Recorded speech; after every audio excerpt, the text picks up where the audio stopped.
Cut hiking है जो ma'am Naseem कर रही हैं, ठीक है, बहुत ज़बरदस्त। और एक ये मैम हमारी तूबा, अहमद भाई भी हमारे साथ आ रहे हैं। कुछ दोस्त आए हैं हाइकिंग करके और बहुत ज़्यादा बड़ी ऊंची टॉप पे आए हैं। मालूम जबा की जो लिफ्ट की टॉप, उससे आगे एक और टॉप पैदल हाइकिंग की है। बहुत एडवेंचर हुआ है। अभी दिए शोर मचाने लगे हैं, हम दिखाते हैं। जंपिंग जंपिंग जंपिंग जंपिंग, ला ला ला ला ला, बर्फ उड़ाओ ना यार। हाथ ठंडे हो गए भाई, बस हो गई।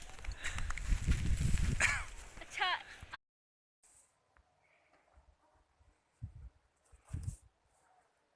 अब मैं बताऊं मालम जब्बा कैसा था। पहाड़ों से घिरा, बर्फ से ढका।